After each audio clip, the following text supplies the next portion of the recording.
कि कुछ दिन पहले हम लोगों ने 5 अगस्त को आप ही लोगों को बुला करके एक बेरोजगारी का पोर्टल हम लोगों ने जारी किया था और एक toll free number, missed call number जारी किया था। उसके लिए हम आप लोगों को सूचना देना चाहेंगे। जो बेरोजगारी पोर्टल है उसमें लगभग 9,47,324 बेरोजगार नौजवानों ने अपने बायोडाटा के साथ रजिस्टर किया है। मैं फिर से आंकड़ा दोहरा दूं, जो वेब पोर्टल था बेरोजगारी हटाओ पोर्टल, उसमें बेरोजगार नौजवानों ने लगभग 9,47,324 की संख्या में रजिस्टर किया है। वहीं 5 अगस्त को रिलीज किया गया। वहीं मिस्ड कॉल नंबर पर लगभग 13,11,626 लोगों ने मिस्ड कॉल मार करके रजिस्टर किया। यानी इसका कुल आंकड़ा जो बनता है वो है 22,58,000। 5 सितंबर 22 लाख टोटल जो आंकड़ा बनता है 22,58,950 लोगों ने रजिस्टर किया है। Missed call 13,11,626 13,11,626। आप सब लोग जानते हैं कि देश भर में व्यापक बेरोजगारी की समस्या है। हमारे नौजवान पढ़ लिख करके डिग्री लेकर के बेरोजगार हैं। जिनको रोजगार था उनका भी रोजगार जो है वो छिन गया है। और इसको लेकर के हम लोगों ने कई बार लॉकडाउन से पहले भी हम लोग जो है यात्रा पर निकले थे, लेकिन लॉकडाउन की वजह से ये पूरा नहीं हो पाया। लेकिन लगातार हम लोग जो है बेरोजगारी के मुद्दे पर हमारी पार्टी गंभीर है। हमने पहले भी कहा था, इसको लेकर के हमारी एक्सपर्टीज जो है, इकोनॉमिस्ट जो है, उनसे बातें चल रही हैं। जो इस विषय के जितने भी बुद्धिजीवी लोग हैं उनसे बातें चल रही हैं कि बिहार जो है, खासतौर पर पूरे देश भर में सबसे युवा प्रदेश जो है वो बिहार है और लगभग 60% युवाओं की यहाँ आबादी है। लेकिन बिहार जो है बेरोजगारी का केंद्र बन चुका है इस देश में। सबसे ज्यादा पलायन यही होता है, सबसे ज्यादा गरीबी और भूखमरी बिहार में ही है। और हमने पहले भी जो दर बताया था, आंकड़ा बताया था, जो सबसे ज्यादा बेरोजगारी है 46.6% जो दर है बेरोजगारी का है। ध्यान से सुनिएगा, ये गंभीर मसला है। 46.6 जो परसेंटेज है वो बेरोजगारी का है। हम लोगों ने लोगों को कहा था कि हम लोग बेरोजगारों नौजवानों के साथ हैं और आने वाले समय में अगर हमको मौका मिलेगा तो ये जो भारी व्यापक जो समस्या जो है इसको हम लोग दूर करेंगे। ये वादा नहीं है बल्कि मजबूत इरादे के साथ हम लोगों ने इस पर काम किया। मैं आपको बता दूं, इसके बाद में कुछ आंकड़े भी आप लोगों के सामने रखेंगे। सवाल होगा कि भाई आप रोजगार कैसे दीजिएगा, रोजगार का सृजन आप कैसे कीजिएगा। मैं बिहार के नौजवानों युवाओं से ये कहना चाहता हूं कि राष्ट्रीय जनता दल को मौका मिलेगा, जब सरकार बनेगी तो पहला कैबिनेट मीटिंग जो होगा, पहला जो कैबिनेट मीटिंग होगा, पहले दस्तखत से लगभग 10 लाख नौकरियां निकाली जाएंगी। 10 लाख नौकरियां निकाली जाएंगी। और ये वादा नहीं है, मजबूत इरादा है। हम लोग झूठ नहीं बोल रहे। झूठ बोलने वालों को लोगों ने देखा है, जाना है। बेरोजगारी थी। दूसरी तरफ 15 साल में जिन लोगों ने सत्ता में राज किया, बिहार को कंगाल बना दिया। एक बिहारी पर लगभग 37,000 रुपए का कर्ज हो चुका है। 12.5 करोड़ की आबादी है। बिहार पर भार हो चुका है। इसलिए हम सब लोग इस चीज को लेकर के गंभीर थे। आप लोगों ने देखा होगा विधानसभा में बेरोजगारी को लेकर के जो आवेदन जिन लोगों ने भरने का काम किया रोजगार के लिए, चपरासी की नौकरी में, ड्राइवर की नौकरी में लगभग 5.5 लाख आवेदनें जो है वो जमा की गई, केवल 250 पदों के लिए। हमने एक और आंकड़ा आप लोगों के सामने बोला था और नीतीश कुमार जी से पूछा था कि भाई पुलिस डिपार्टमेंट, शिक्षा डिपार्टमेंट और आपका जो स्वास्थ्य डिपार्टमेंट है उसमें लगभग 4.5 लाख नौकरियां रिक्त पड़ी हैं। अब आप लोग सब लोग सोच रहे हो कि नौकरियां आप कहां से देंगे, कैसे देंगे, लेकिन कोई ये सवाल नहीं पूछता कि नीतीश कुमार जी पैसा कहां से देंगे। अब तक तो सृजन नहीं किया रोजगार, नियोजनों के नाम पर ठगने का काम किया। और ये जितनी भी नौकरियां राष्ट्रीय जनता दल जो वादा कर रही है, जो देगी पहले कैबिनेट में, ये सरकारी नौकरियां हैं और स्थायी नौकरियां हैं। सरकारी नौकरियां और स्थायी नौकरियां हैं। अब आपके सामने हम कुछ आंकड़ा रखना चाहते हैं। पहले जिक्र था कि हम कैसे इस चीजों को बढ़ेंगे, तो हम कैसे बढ़ेंगे उसके पहले हम आंकड़ा जो है आप लोगों के सामने रखना चाहेंगे। अभी सुनिए, आप लोग पीछे हो जाइए, आप लोग पीछे हो जाइए जितने लोग हैं। अब बात सुनिए, हो गया। अब ये आंकड़ा ध्यान से सुनिएगा, ये बिहार के लिए सबसे महत्वपूर्ण आंकड़े हैं। लोग पूछते हैं कि क्या विजन है, कैसे पूरा कीजिएगा, तो हम ये कहना चाहते हैं इन आंकड़ों को हम बता दें। जो स्वास्थ्य विभाग द्वारा तय जो मानक है और जो WHO का जो है कि एक प्रति जो डॉक्टर है 1000 पर 1 डॉक्टर होना चाहिए, 1000 पर 1 डॉक्टर होना चाहिए। आप समझिए कि लगभग हमारा जो आबादी है 12.5 करोड़ की, 1000 पर 1 डॉक्टर होना चाहिए।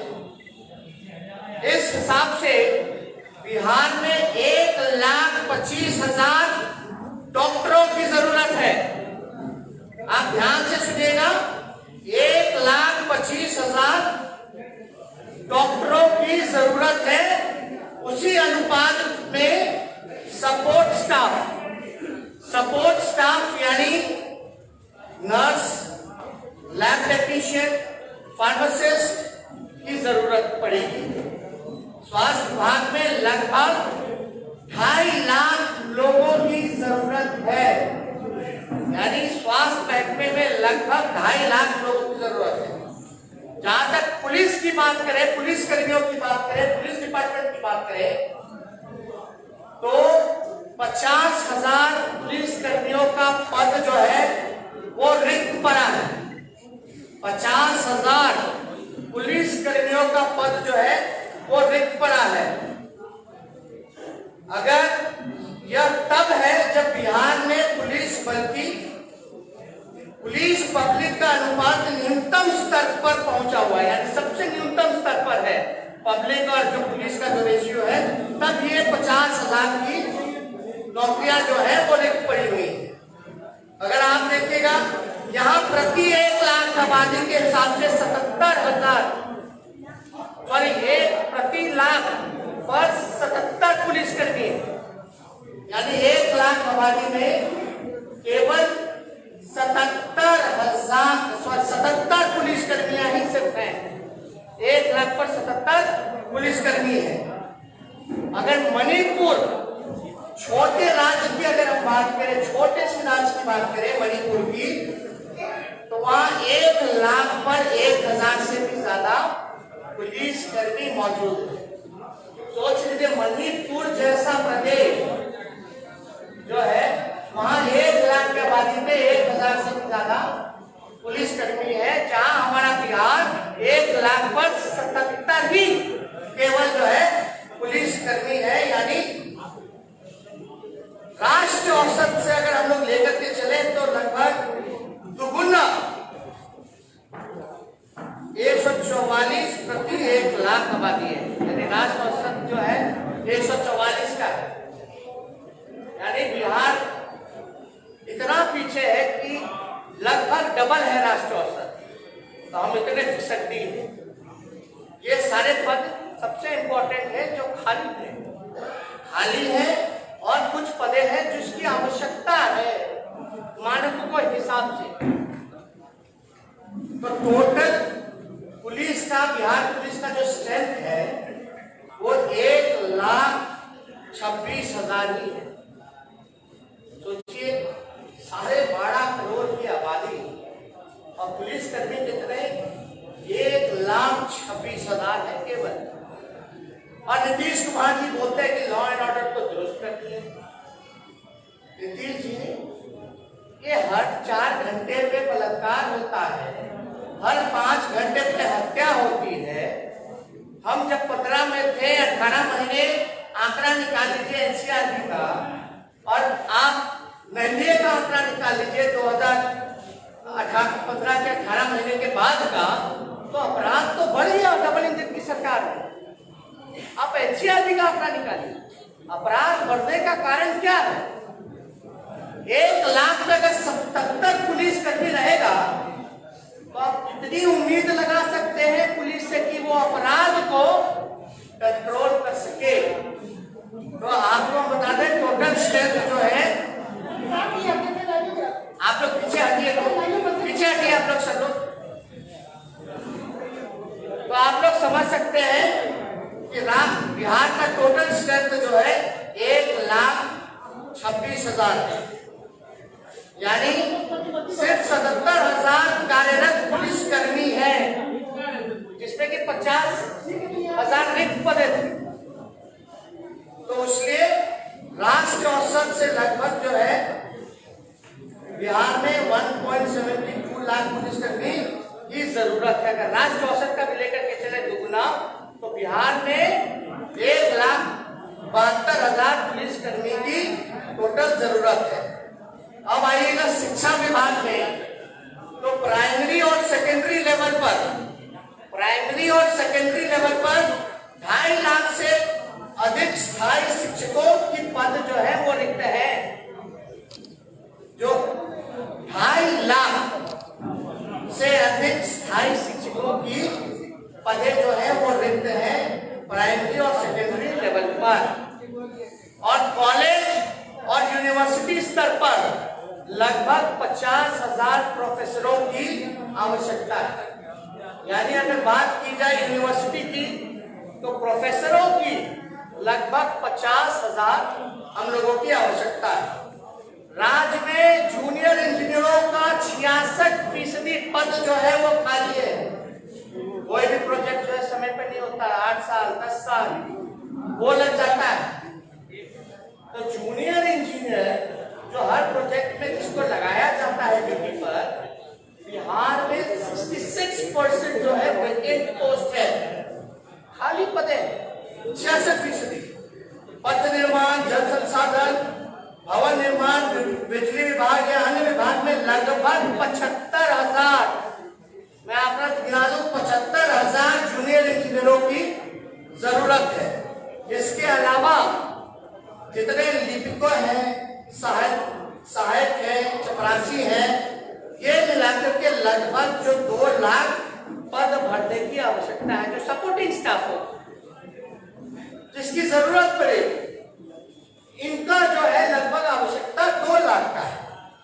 तो ये सारा कुल आंकड़ा मिलाकर के टोटल जो है वो 10 लाख का बनता है। इसमें हम डिटेल में आप लोगों को प्रेस क्लिप भी व्हाट्सएप पे हम आप लोगों के भेज देंगे, जिसमें कि आप लोग आंकड़े सही रूप से देख सकिए। तो मेरा ये कहने का मतलब है कि 4.5 लाख तो रिक्त पदे थी और जो आवश्यकता था, जो मानकों से उसको मिला करके जितनी जरूरत पदे हैं जो होनी चाहिए थी, जो ये डबल इंजन की सरकार को इन 15 सालों में रोजगार का सृजन करना चाहिए था, वो हो सकता था। 10 लाख स्थायी नौकरियां, सरकारी नौकरियां दी जा सकती थी, लेकिन नीतीश कुमार जी और इस डबल इंजन की सरकार ने नौकरियां नहीं दी।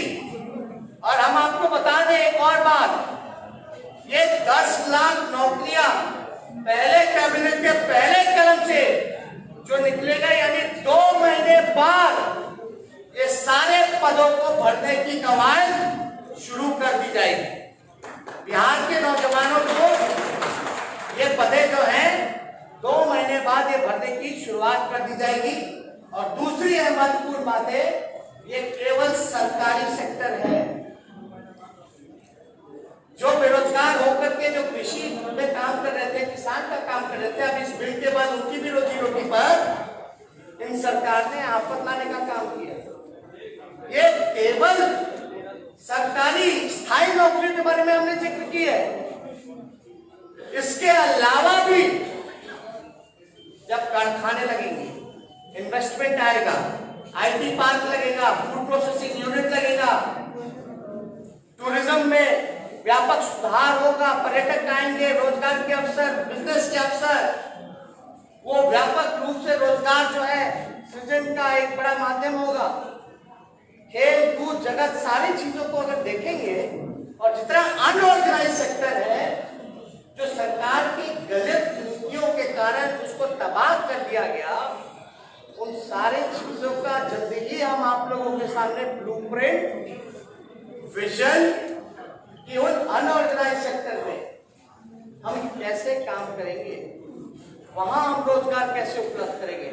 तो आप समझ सकते हैं कि अगर हम लोगों को मौका मिलेगा तो हमारी पहली प्रायोरिटी होगी कि बेरोजगारों को हम लोग स्थायी नौकरी, रोजगार देने का काम करें, जो कि डूएबल था, किया जा सकता था।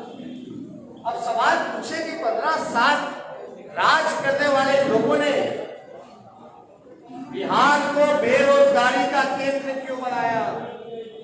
क्यों इतनी लाखों पद और इतनी पदों की आवश्यकता पड़ रही है?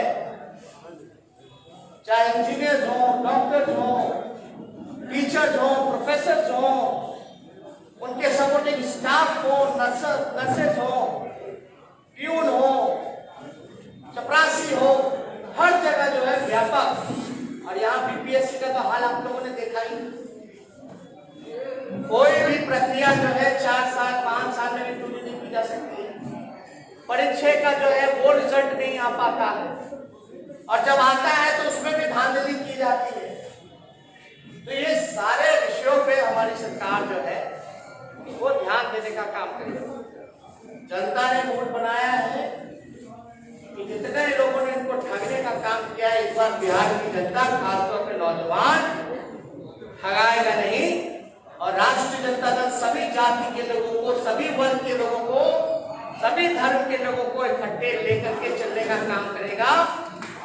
इसलिए हम समझे कि ये बातें आप लोगों के सामने आनी चाहिए। अब जवाब दे नीतीश कुमार, इन 15 सालों में आपने नौजवानों को बेरोजगार क्यों रखा? आपने उन नौजवानों को वो अधिकार क्यों नहीं दिया? आपने नौकरी के बदलाए लाठी क्यों मारा? ये नीतीश कुमार जी को जवाब देना पड़ेगा। और व्यापक स्तर से जो है पूरे बिहार में लगभग 60 घोटाले हुए हैं, जिसका अरबों करोड़ों रुपया लूटा गया है, लेकिन वो पैसा रिकवर क्यों नहीं किया गया? लोग काले धन की बात करते थे लाने की, लेकिन बिहार में सृजन घोटाला जैसा इतना घोटाले हुए, धान घोटाला हुआ, बीएड घोटाला हुआ, 7 निश्चय घोटाला हुआ, जनरल घोटाला हुआ, हर जगह आप देखिएगा तो घोटाले ही घोटाले आप लोगों के सामने नजर आते हैं। इसका पैसा कहाँ गया? किससे पूछेगा सवाल हम किससे पूछे? हम तो नीतीश जी से पूछेंगे। वही मुखिया है, 15 साल से है कि बिहार का लाखों अरबों करोड़ों रुपया कहाँ गया, उसके रिकवरी के लिए आपने कोई गंभीरता नहीं दिखाई, कोई चिंता नहीं दिखाई।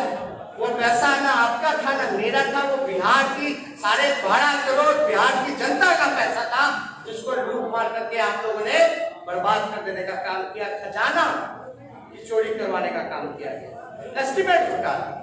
तो इसलिए अगर आप लोगों के पास कुछ बेरोजगारी या इस विषय पे अगर कोई सवाल होगा तो आप लोग चाहेंगे कि इसका जवाब आप लोग नीतीश कुमार के एक डिसीजन पर आपसे क्लैरिटी चाहेंगे। पिछले 2 सालों में ये बात को लेकर विवाद हो रहा है कि बिहार में शराबबंदी है, उसको लेकर के गवर्नमेंट को मॉनेटरी लॉस बहुत हो रहा है।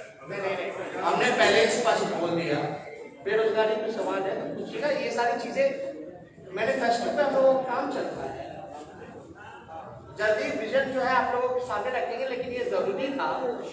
हम आपको बता दें लगभग 22 आपको बताया जाएगा ना, भाग नहीं था अभी यही हम भी यही विषय भैया बेरोजगारी पे बात कीजिएगा तो आपके भी नाती रिश्तेदार होंगे, उनको भी रोजगार मिलेगा, सब लोगों के हैं, सब लोग को। ये तो समझिए कि 22 लाख लोगों ने रजिस्टर किया इन चंद दिनों में। 5 सितंबर से लेकर के अब तक में 22 लाख नौजवानों ने बेरोजगारी को लेकर के खुद जो है उन लोगों ने बायोडाटा रजिस्टर किया है, डाला गया है। आप समझ सकते हैं कितनी बड़ी ये समस्या है। बिहार को इन लोगों ने बीमार कर दिया। और नीतीश कुमार जी से भूखमरी पे बात की जाए, पलायन पे बात की जाए, गरीबी पे बात की जाए, बेरोजगारी पे बात की जाए तो कोई जवाब नहीं देते। ये बड़ा आश्चर्य लगता है। हम लोगों को गाली देना है, स्वागत आप दे सकते हैं, दिलवा सकते हैं, लेकिन आप बिहार के मजदूरों का जब आप अपमानित करते हो, पैर में छाले लगवाते हो, उनको चोर अपराधी कहते हो, तो ये बर्दाश्त बात है। सुप्रीम कोर्ट के ऑर्डर के बाद भी बिहार में उन मजदूरों को रोजगार नहीं दिया गया। याद कीजिएगा, वही मजदूर जो बाहर से आए, अपने ही बिहार के लोग थे जो रोजी रोटी में कमाने बाहर गए थे, उनको रोजगार सुप्रीम कोर्ट ने बोला था बिहार सरकार को देने का, लेकिन एक भी रोजगार उन लोगों को नहीं दिया गया। ये जो रोजगार की बात कर रहे हैं, 2015 में बेरोजगारी की याद नहीं थी, नौजवानों की याद नहीं थी कि आप देने को। दूसरा सवाल, जब आप सवाल कर रहे हैं वो नीतीश कुमार व्यक्तिगत हमला करते हैं आपको। बात सुनिए, पहला सवाल 2015 की बात है। हम सरकार में थे, याद होगा, डिप्टी सीएम थे, हालांकि जनादेश की चोरी हो गई, नीतीश जी तो भागे। लोग सुनते थे कि विधायक की चोरी होती है, विधायक खरीदे जाते हैं, लेकिन मुख्यमंत्री की चोरी हो गई, मुख्यमंत्री बिक गए। ये पहला ऐसा राज्य होता। दूसरी पहली बात हम होते 2015 में हम लोगों ने डोमिसाइल कानून की बात की थी। डोमिसाइल कानून की बात हम लोगों ने की थी।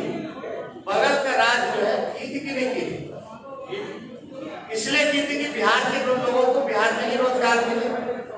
तो डोमिसाइल कानून दूसरे राज्य जो है, महाराष्ट्र हो, झारखंड हो, मध्य प्रदेश हो, मध्य प्रदेश में तो 100% डोमिसाइल कानून जो है वो लागू कर दिया गया। झारखंड में भी 100% जो है डोमिसाइल कानून जो है लागू कर दिया गया, लेकिन नीतीश कुमार जी ने हमारी बात को नजरअंदाज किया। तो ये बात, ये चीजें, ये चिंता तो हम लोगों की थी। जो बिहार का पैसा शिक्षा में, चिकित्सा में और आपका रोजी रोटी के लिए जो बाहर जाता है, ये तो चिंता हम लोगों की रहती और हम लोग इस पर काम करते हैं।